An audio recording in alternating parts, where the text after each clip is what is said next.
Legacy is a really good, title for this because there's so much about the past with Ivanova and Bronmer, so much about the future, like with this girl. And so I think it's a really great and fitting title. And you have your own. You have both your future, legacy, and then you also have the legacy represented in your past of your parents and things like that, like what you are bringing forward from their past and what you're bringing forward for your own future. So legacy means both sort of past and future. It has a lot of different meanings. I think the key to the definition is the long lasting impact of particular events. So it's basically a long lasting impact. Hmm. Place in the past or in a person's life. That's looking at it from the past, like what you leave behind. But remember, legacy originally also meant ambassador, person sent on a mission, or an envoy, a person with a specific duty, right? So the original meaning is very different from how we use it now, but you know, they both have relevance in this episode and in your life. You are definitely an ambassador, an envoy, for the future, and also you have a legacy that you're trying to build for yourself and for the people that you help. So it means both things. Okay. Well, as usual, my spiel is I don't know how I'm going to tackle this. Sit up straight and make sure your blanket is keeping you warm and It's a heated you look, blanket. I'm very cold. It's very cold down oh, here. So there's, so I'm trying to make myself comfortable before I somehow tackle this again. Oh my God, it's been a while. how long has it been exactly? Another 6 months? I mean, at least it wasn't like 8 years or something. No, it hasn't been 8 years. When episode 16, this was March 31st, 2025 is when I put it up. So sometime in March, early March. And I think at that time we, what, filmed one. Wow, you hit that mic and that that echo is going on. Echo, echo, echo, echo. Yeah, it was early March. And at the time I only recorded like one, right? Again with the boom. Yes, it was you did we only did one. I think this Yeah, whole year. No, that can't be right. that's true. That's right. Is it? That's yeah, we've been no, February. So episode 14 was June 2023. That was when we were on the roll doing as many as possible. And then episode 15 was February 17th and then episode 16 was March. So we did two this year. We did like 10 last year. No, we did 14 last year. We did 14 videos last year. But you've been busy, Jenny. You have really been busy with your practice. Seriously, I've been like just just trying to balance my workout. I've been working 7 days a week. And then Mm-hmm. and I say 7 days because the seventh day was not about rest. It was about catching up with work and Mm-hmm. documentation. It was not fun. So, Well, you have a lot of clients. Your practice is doing extremely well, which means you're extremely busy helping a lot of people. And, it's yeah. not just the basics of therapy, but you also have notes to write. You doing your own billing. I mean, you're just one person, so of course you're going to be incredibly swamped. So, as long as you're able to make time for this whenever you make time, that's great. That's terrific. Okay. Got to start with your introduction. Yes, yes, I do.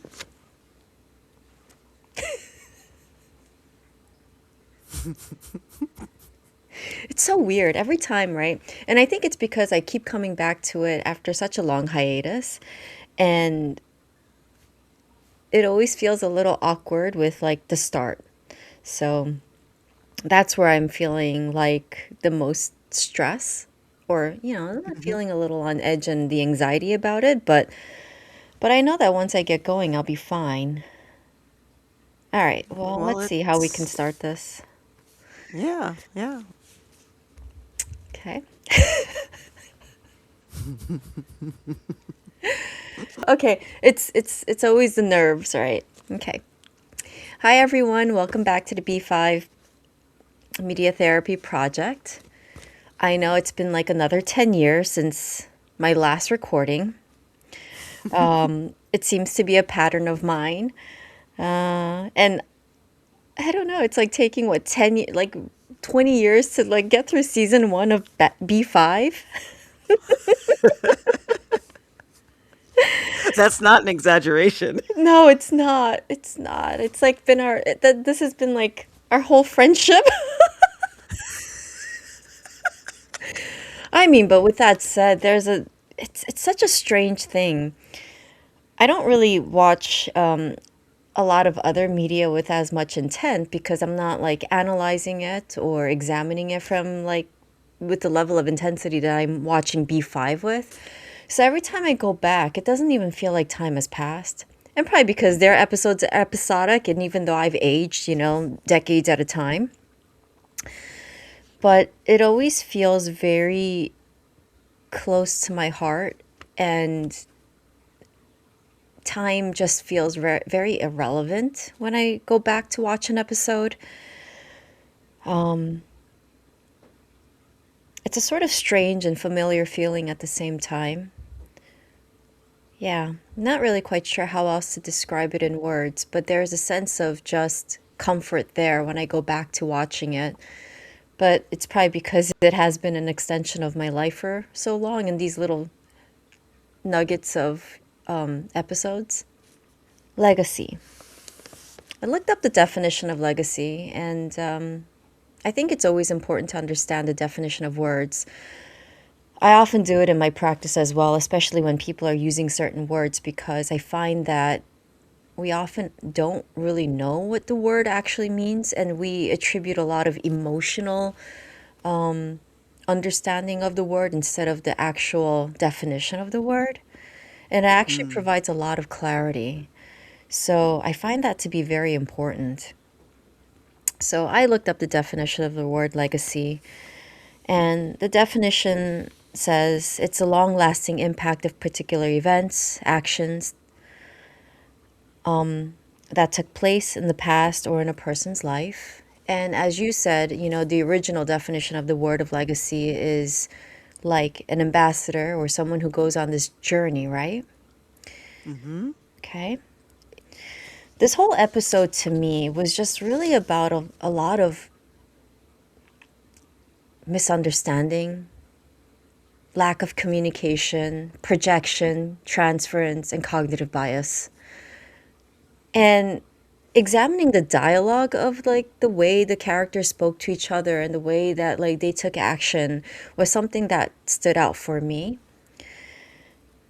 Probably because, one, I know I was never always the best communicator, and I have engaged in all those ways of interacting with people that demanded that like where I did project my own feelings into what other people thought and assumed. I did communicate in ways that were not clear. I did, engage in cognitive bias, and I still do. It's not something that like I'm free from. I think it's a very human thing, but I think it's more human only because to understand something, I think requires a lot of effort. And I don't really know if a lot of people understand what that really means. The Mimbari vessel, when it approaches, their guns were, what is it? What did it say? Their guns were active, right? The Yeah. gun ports were open. Yeah, the gun ports were open. And Narun's response to that, with Sinclair saying, hey, look, like you look like you're about to attack us, what's going on? What's up with that? Narun's like, we're on a peaceful mission, and we have no interest in explaining our ways to you. You know, their whole conflict started off with the same exact problem, didn't it? And it's like, why would you repeat the same thing? And I understand that it's like their way of upholding their own customs. Interesting enough, that's the moment Delenn steps in and says, I'm sorry that there's a misunderstanding, and she's the one who explains what the situation is. But more interesting enough, in this main plot here, she's the one that actually causes so much chaos because she didn't communicate her true feelings about how she wanted Bromner to be like celebrated, or how, what his end wishes were.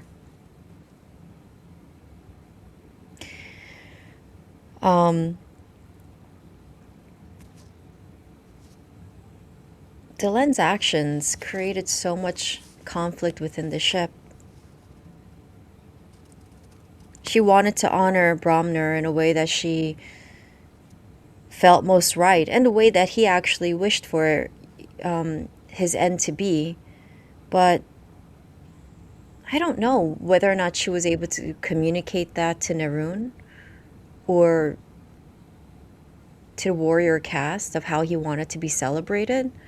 But she went behind everyone's back to do this really sneaky, to like honor his death in this very sort of dishonest way That almost led to another war. that almost led to another war. On top of that, the carrion eaters had to get their stomachs pumped. I mean, I felt that was pretty upsetting. And they had nothing to do with any of that. You're not wrong. That was pretty messed up. And even the way she addressed Narun after it was found out that she took care of his body, cremated him and everything, it wasn't as if she came to him to have him understand Brahma's final wishes and the kind of person he was and what he would have wanted and what he actually said he wanted, all of that, right? She came at him with hostility, Oh, yes. with backing up her power with the Grand Council, and almost like threatening him that if he didn't accept it the way it was presented, then he's the one who would be wrong, or Oh, yeah. or the whole 9 yards, right? That she's doing him a favor by Yeah, not, that she's embarrassing him or whatever, she and shamed disgracing him. him. Yeah.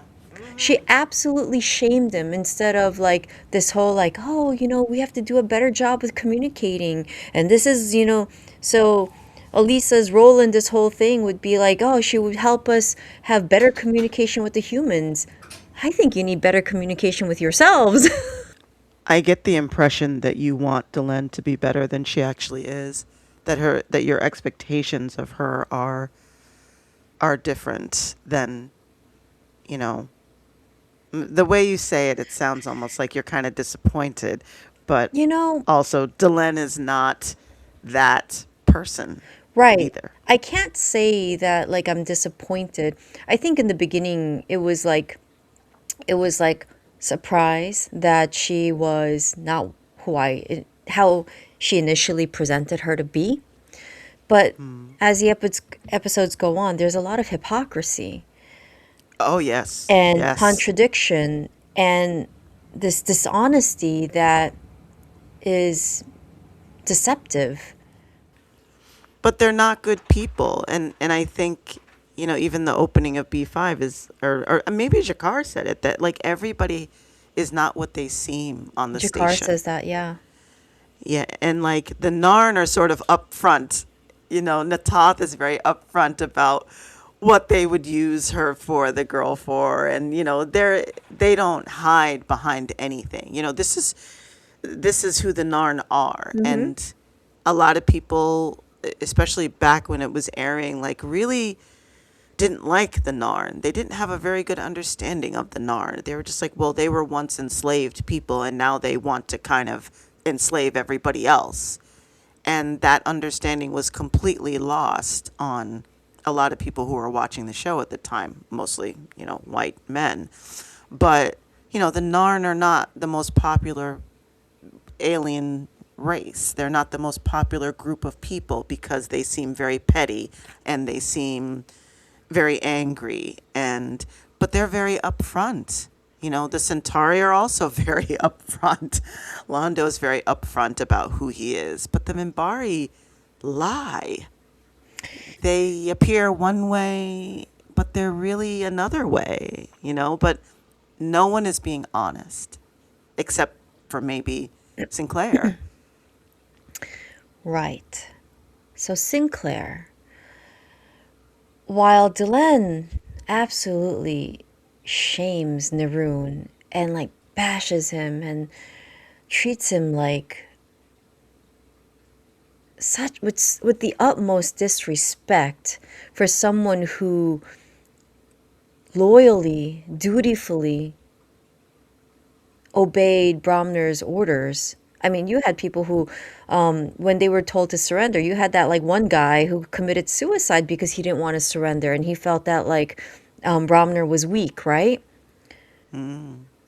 And you have Neroon who actually obeyed and he would have gone the ends of the earth for Bromner. And that like speaks volumes to like his loyalty to him.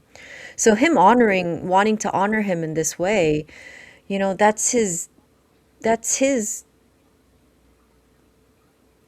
that's his way of honoring his life as part of the warrior cast, right? Hmm. But then you have like Delenn who just really like completely disrespected him. There was no trying to understand his perspective. There was no trying to like let him know that although that this is what he may feel is best, trying to have him understand that like Bromner was also this person too. And now then you have like Sinclair come in with this incredibly beautiful dialogue, conversation with Neroon. It had in it humility, integrity, understanding, compassion, Mm. Hmm. and a way of even honoring Neroon in his own way and giving him credit for who he is. And like he says to him, there's no higher testimony to a warrior's courage and skill than praise from his enemy. Like, what level of consolation is that to say, the person that you served was truly someone who was noteworthy?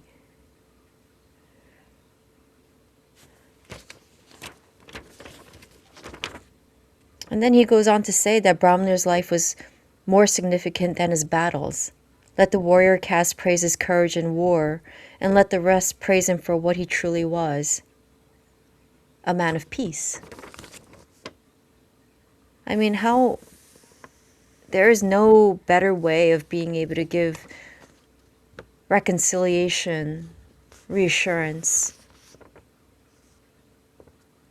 and the honor that Bromner actually deserved especially to a man who followed his path. In so many ways, Sinclair is certainly the ideal role model. A lot of his qualities are qualities that I value and I strive towards. I have such a soft spot for him, but also reverence for the character that he plays. And such an interesting thing, especially because I know that Sinclair was in real life struggling with his own challenges, but on screen, he represented this man that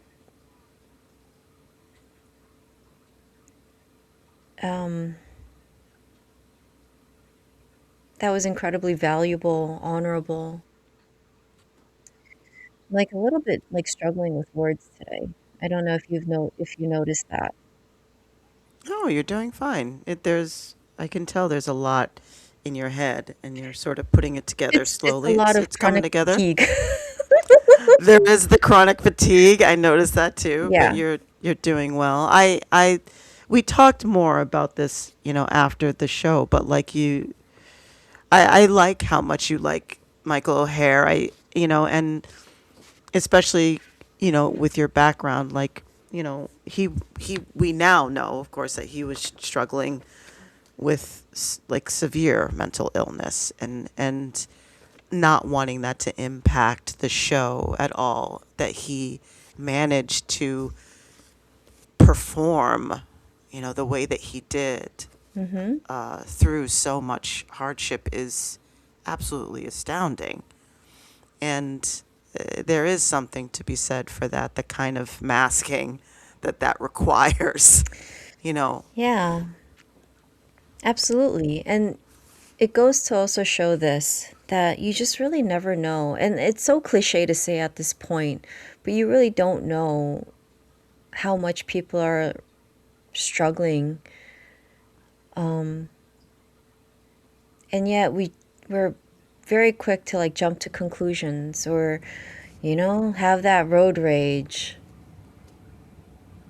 or become angry and personalize that someone else's behavior is actually because, you know, like you personalize someone else's behavior as something that they're personally attacking you for, or you think that it's a personal attack on you.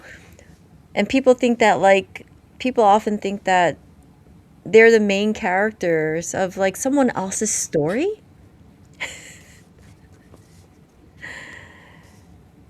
And I think that's something to be very much mindful about.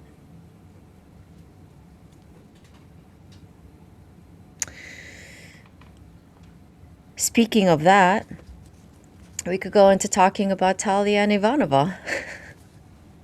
Oh, yes, one of my favorite topics. Is it? It is. You will find out why if you continue with the series. The key word is if, huh? I know that you will, because when you get to the finale, and especially because of your feelings for Delenn, I think that you will come to see her in such a completely different way, and she becomes such a completely different character. I want you to see that evolution of her character. Okay. It's phenomenal. It's phenomenal. So again, in the situation with like Talia and Ivanova, right? They're coming from a very personal standpoint and investing heavily into like the direction that this young telepath should take. They're basically telling her what to do, what path to choose. I mean, as soon as like she shows up, Talia's like, "Oh yeah, she's definitely gonna do great in the Psykhe." She's dressing her, and it's already like it's so manipulative, and it's already like determining her fate Oh, yeah. without even asking her what she may want, without giving her choices. It's like the parent that says, "Hey, when you grow up, you're gonna be a doctor or a lawyer, and you have no other say." Meanwhile, Ivanova comes in because she has this traumatic incident, this whole traumatic history that she has with her mother. And she's also guiding the way that Elisa's future should be. I mean, there's absolutely no sense of free will for this poor girl.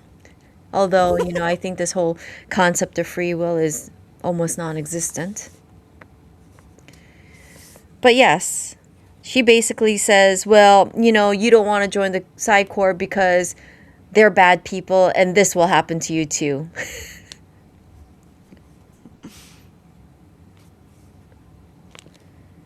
Again, it's interesting because, there's this complete transference of emotions and projection of like how they also feel. I mean, you could call it both. Um, for Ivanova,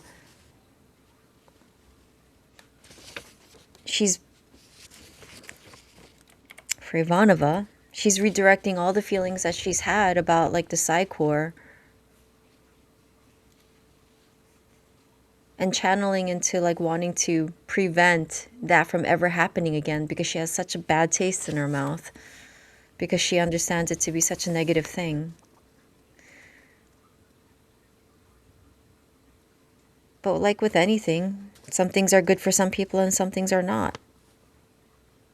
And it's not for her to decide. And the other interesting concept is this. Sometimes I think we try to help, but we also have to like look at what that intention is. Where is the intention coming from? Sometimes we try to help from the place of our own beliefs, our own values, and it's very much filtered through that lens. And it strips away the other person's ability to think for themselves and make decisions for themselves. And is that necessarily helping?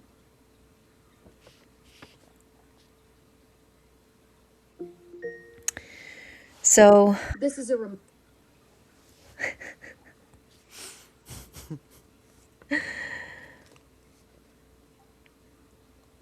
so their whole interaction and dynamic really comes from a place of their own feelings.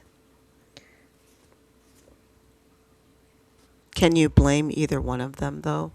For Talia, the Psychor grabbed her when she was probably younger than Alyssa, and that was her family. She doesn't know anything else. Like, for her, that was perfect. It was great. I mean, she has nothing bad to say about the Psychor, even though she knows very well how Ivanova feels and why she feels that way, but she still thinks the core is great because that was her experience. She didn't know anything else.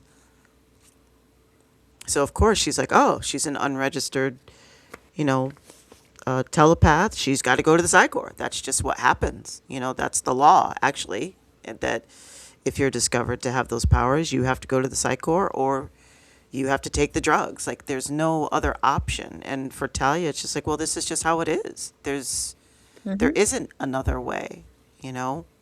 Whereas Ivanova knows that she doesn't have a lot of options, but she will try to find any other option other than her going.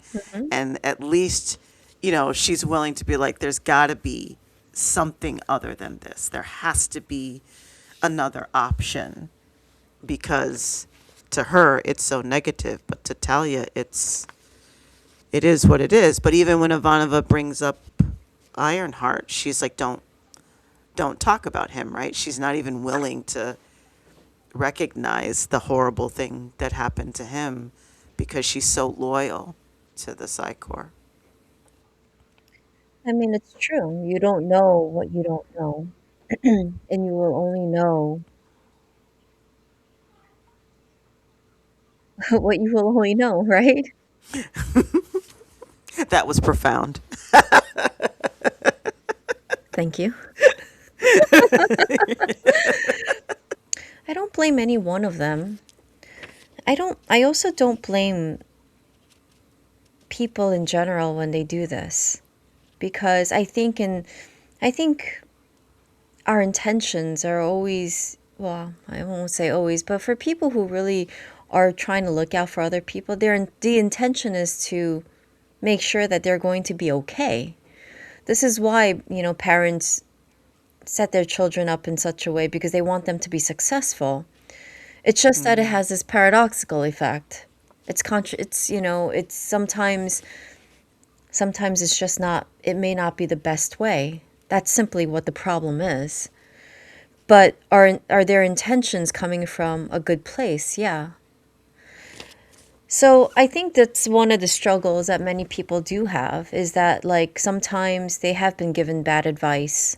Sometimes they have experienced childhoods where it wasn't really ideal for their healthy development because the people around them were the ones who dictated how they should live their life, but the intention around that is like so then they could be successful, so they could be happy. The only problem is that it's their version of what they believe would make them happy Mm. and would make them successful. And the impact of that is profound. You often find people who then are resentful for someone else dictating how they should live their life. The problem with all this, right, is that, as much as Ivanova doesn't want Elisa to join the Psykhe, and as much as Talia wants Elisa to join the Psykhe, it's that they're not the ones who are going to live Elisa's life. Mm. I often think about that. I often think about how people give advice or try to steer certain, people in certain directions, but in ways that are more a reflection of their own value sets, their own transference, their own bias.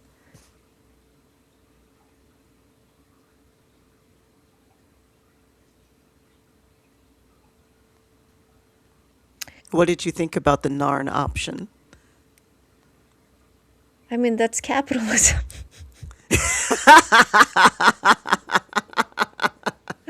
It's completely all for profit.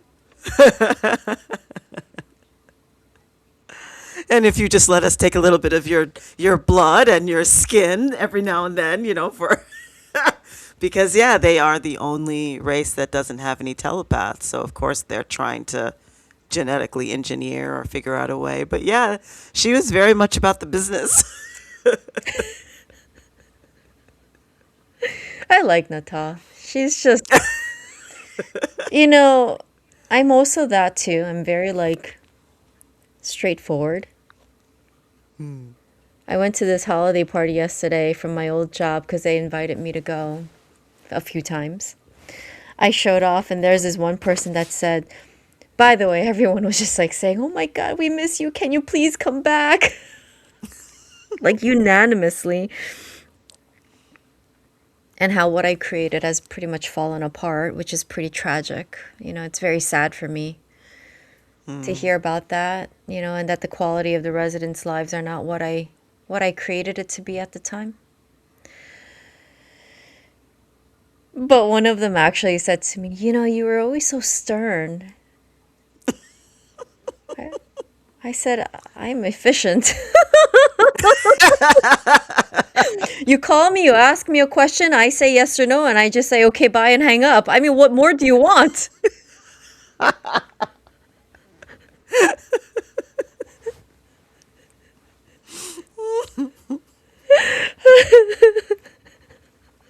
Yes, very Natav. I knew you would like her when she I she do. became the I main do. liaison. I do. I mean, there are a lot of positive qualities in each of the characters that are there. They're all very likable. Um, yeah. But Natath is, there's parts of me that are like her as well. Absolutely. I agree with that. So a line that resonated with me was something that Sinclair said, as I think it was in his conversation with Delenn. He said the future in exchange for the past. I thought about this for a while. I can't say I can't say that I came up with anything profound. I was trying to figure out why this was why this resonated. The future in exchange for the past. I don't know what exactly this means, but what I thought of was that we make mistakes in our life. And are we able to learn from these mistakes and turn them in as lessons? So then the future could be a little different, a little more positive? Can we make better choices? I thought of it as like, let's say, sometimes there are sacrifices that are made in the past. And if those sacrifices were noteworthy and it can impact the future, then is that a good enough trade-off?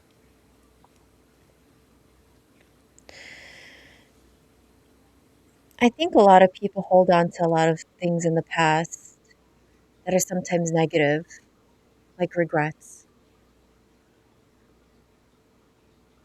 And I thought, you know, maybe some of those regrets are necessary. Maybe some choices we made were necessary if it means that the future can be shaped a little differently. But I think with anything, it really needs to be examined and it really needs to be taken into consideration so that we make better choices for the future.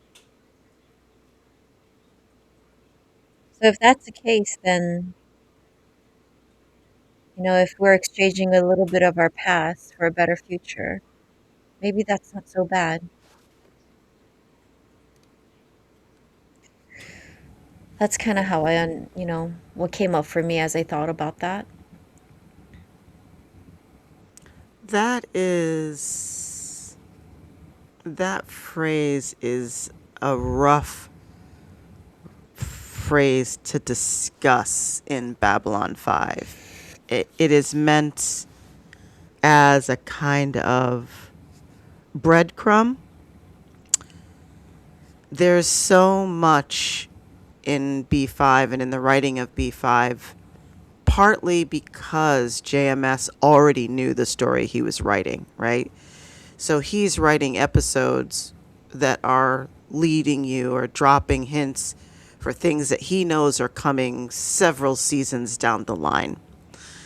And there are so many things about destiny, paradoxes, choice when it comes to Babylon 5 Hmm. that I can't get into Yeah, because it'll give away too much, but it's very, very paradoxical.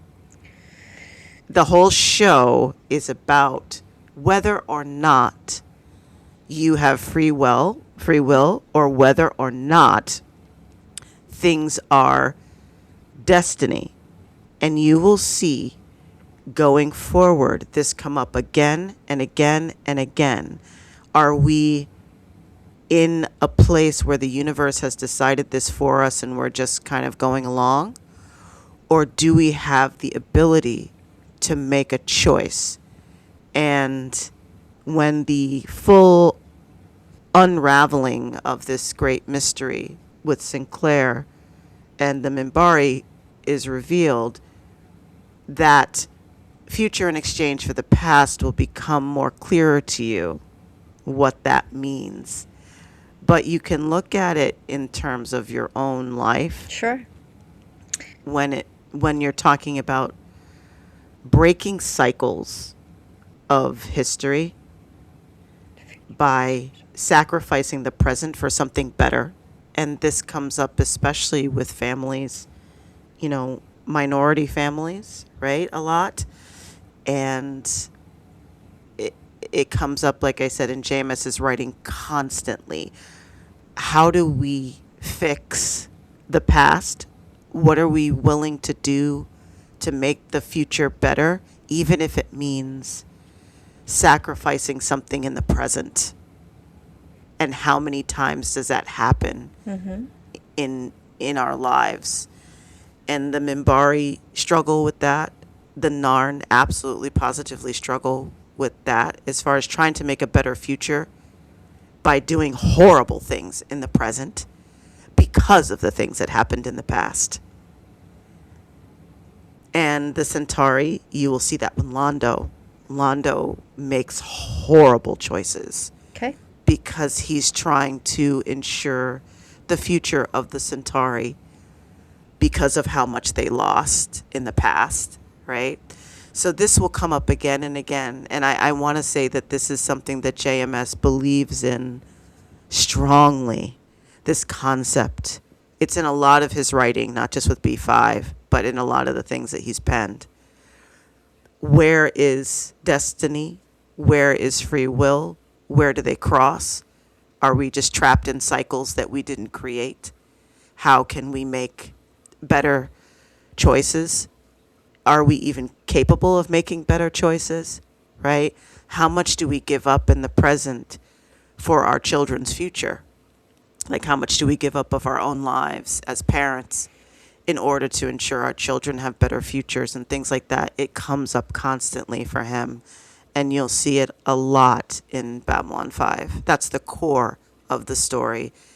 Are we trapped or do we have free will? Mm-hmm. And if we are trapped, how do we break out and finally take control of our own lives? That kind of thing. So it's very loaded, that statement. Yeah, as you're talking, it also makes me wonder, right? It's almost like, was it worth it? Mm-hmm. Oh, yes. Oh, yes. Right. Was it Yes. worth it? Yes. So we'll see. The future in exchange for the past. And I think that's another thing that comes up for a lot of people as well. When they go into the future and they are now facing in the future, and then they look back and then they wonder to themselves whether or not it was worth it for them. And then if it wasn't, then that's a very tough thing to sit with. Mm. I was listening to the opening of Babylon 5, and the line, it's like for the first time I heard this or paid attention to it. The Babylon 5, the Babylon project is a dream given form. And the line, dream given form, just thought it was beautifully written. Isn't that what we all want, right? Mm. For our dreams to take form. And Babylon 5 is definitely the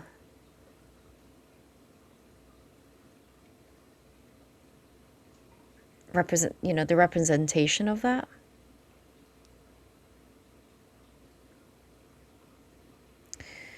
But I was thinking of like people's dreams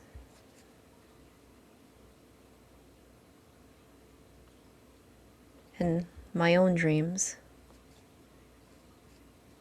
And sometimes how it's very difficult to even like create form. So perhaps if you think of it as a ship, maybe a little easier to attain.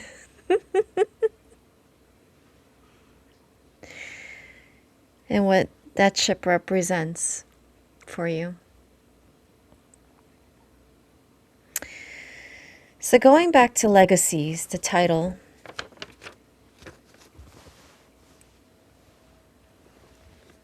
This is an episode about the death of a warrior and how he's remembered and how he's remembered. It's also about the direction that a young telepath will go, the life she will live, and the impact she may have going forward in increasing the communication between the Minbari and humans.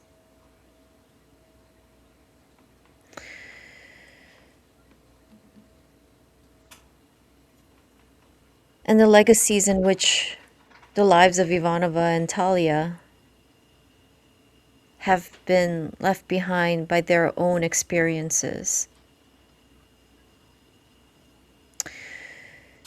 And then, of course, we went to your father's memorial service where we talked about his legacy.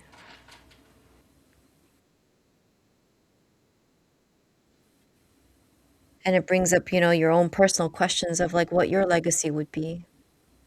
In my case, my own.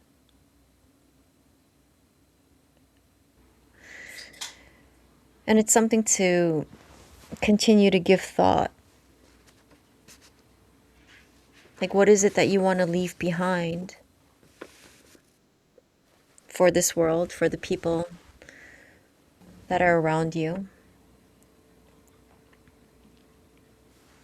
Like, what mark are you leaving as you live this life? Part of this whole episode that I was really focusing on was a communication, was a cognitive bias, was the projection, the transference.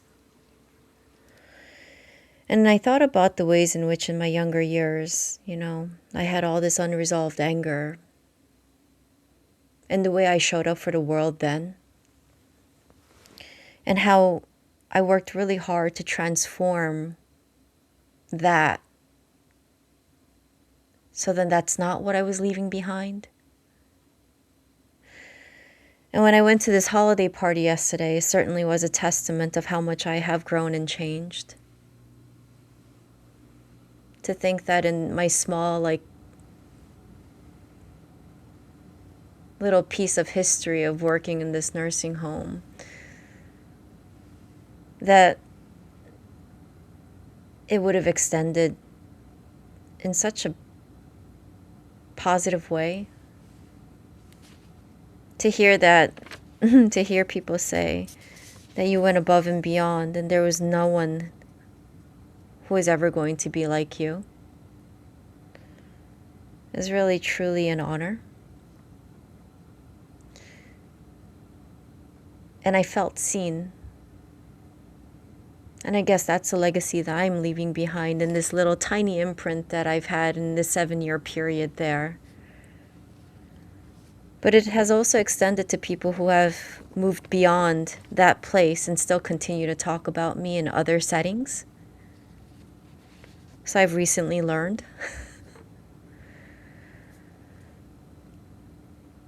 So I guess in so many ways I was reminded of how far I've come in my life and the kind of imprint I want to leave on the world before I leave it.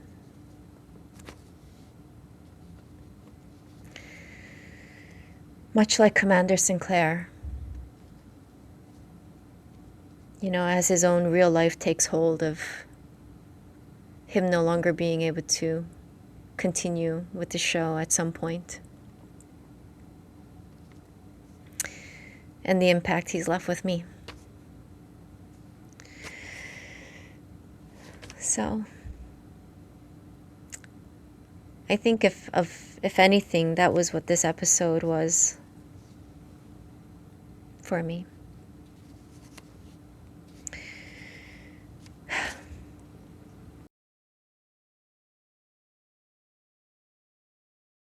Season 1 is not that interesting. It really is not. Yeah, I know It's a it's a setup. mess. Yep, it's a setup. Yeah, and Okay. it's so I know it's been sort of rough to kind of keep track of everything too because it's just all over the place. hmm I promise it doesn't continue like that, but It's I'm not it's glad that not you even stuck that I with it. wasn't interested. It's just that I had no time. No, I know, but at the same time, it's like if it was all one piece, I think it would have been a bit more interesting to you. Like if each episode kind of continued forward in a consistent way instead of like there being like Soul Hunter and Born to the Purple, and then some random episode about a guy who turns into a machine, you know, and then some other episode about that boxing match or whatever. Like it didn't make sense. Like there's so much like filler that it's hard to stay interested even if you were consistently with it. Okay. So I hope that the last 5 episodes will really hold your attention and make you go, wow, like this is what it should have been the whole time. But Okay. we will get through it. We will finish. All right. It would be cool if we could finish before 2026. Okay. You mean this month? Yep. Okay. I think we can make it work. If we do all 3 episodes in one show and then there's only 2 left, I think we can make it work. that would be I really have cool some if we time could. off. Really? Yeah. It's the That would be holidays. cool. That would be cool to finish 2025 by finishing this first season. That would be really amazing. All right, let's see if we can make that a goal. Let's see if we can make that happen. Okay. All right. Well, in case we don't make it happen, happy holidays now.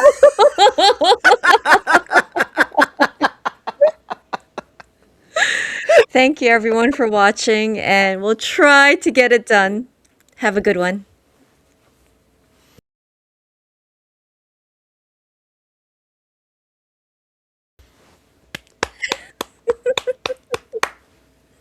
You did a good Oh, that was job. painful. It wasn't as painful as you think. That was painful. Why do you say that? Cause my brain fog and fatigue. I mean, in when I started off, it was like I was slow. I was feeling very sluggish. Jenny, this is why I always tell you to be honest, because I always put that at the front of the videos. Like I say, Dr. Songs really struggled with her chronic fatigue today, blah, blah, blah, blah, blah. It's important that people know that on top of everything you do, you struggle with serious autoimmune issues, right?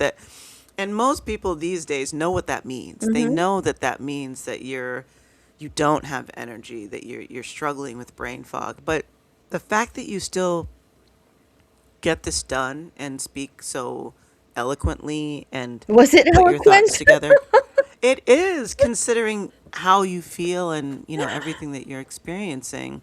It's important for people to know that you are pushing through in the same way Michael O'Hare, not in the same way, but but what I mean, like, you're doing something that's very, very hard for you under the circumstances, and it's important, for people to realize that, and that's something also to admire about the effort that you keep putting forth to do this. It's a big deal.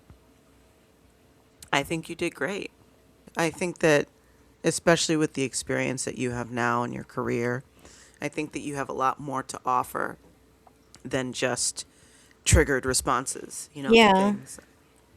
yeah. So I think you did fine. I like it when you bring things around to psychology. I wish you would do that more. Like, you throw words around, like transference and stuff, but like, it would be cool if you elaborated more about, how people are doing things on the This show is that are psychologically based and what those things mean. Yeah, I planned on it, which is why I wrote down the definitions, and I don't know. Today was not a good day.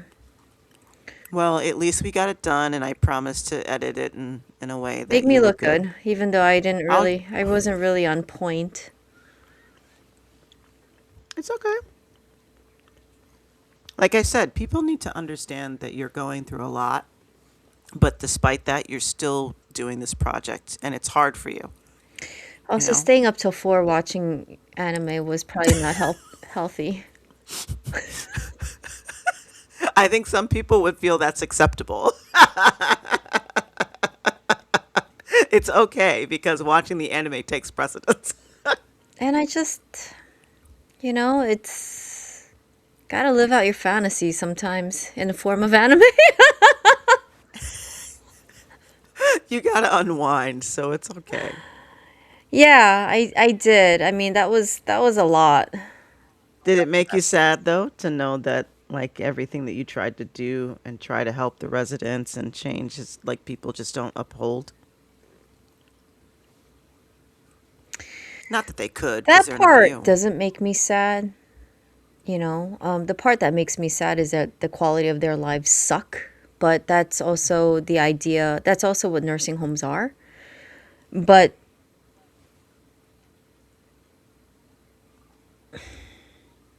they're still getting basic care. They're just not having good quality of life. So the part that makes me sad is that they're not getting good quality of life, not necessarily that what I used to do isn't being done the same way. Hmm. There's no one that's going to do what I did. I was just way Yeah. too Asian for the job. What does that mean? You know how Koreans, right? It's an interesting thing because you know how I think it's a very Korean thing, but it also could be an Asian thing. But you know, it's a very Korean thing when Koreans know how they want to help someone else, whether or not it's good or not, right? But then they just take the initiative to help people in the way that they do. It's pretty Hmm. that they take the initiative to do it and they just go and do it without even like telling people how if they want it or not, right? Yeah. I already had my own vision, but I guess what the spirit of wanting to help people by taking initiative is something I did.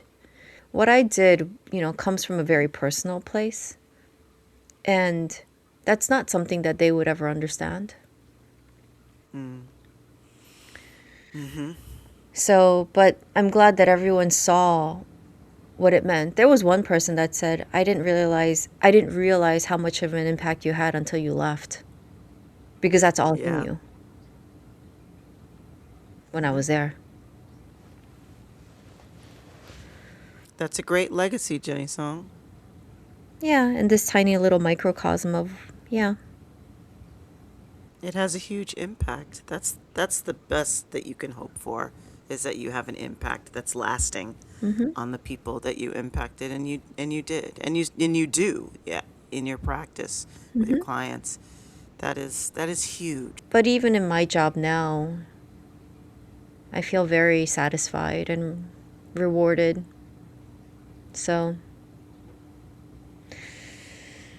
yeah, I just wish my I just wish my health and my fatigue wasn't so bad. I would be able to do so much more without feeling this like constant dread. Not dread for the job, but just dread of like work. The dread of keeping myself upright all day. Right, because you don't have the energy. Yeah, and like because I didn't sleep enough, that definitely doesn't help, but um yeah, I'm pretty tired. I'm talking pretty slowly. I started off talking very slowly. It adds drama.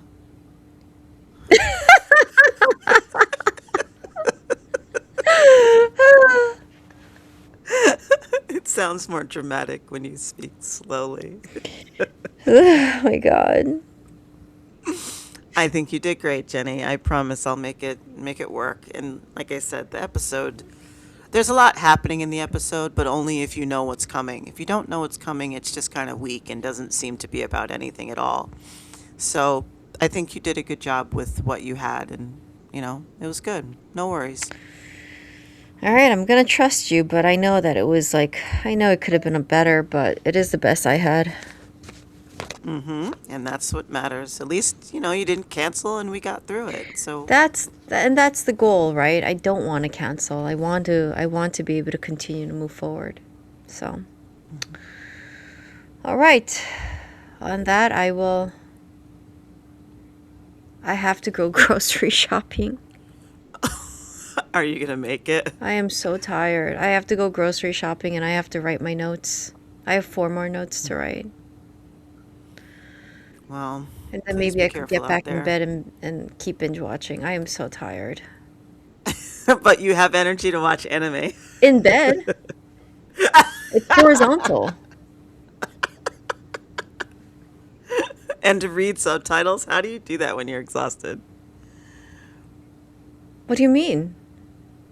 How do you read when you're tired, like reading subtitles? That doesn't take effort. Yes, it does. I feel that your energy is now selective. You have energy when you want it. But I'm doing it horizontally in bed. So if you were in bed, you could probably do more things. You know, we should film while I'm in bed. Can you fit? Yeah.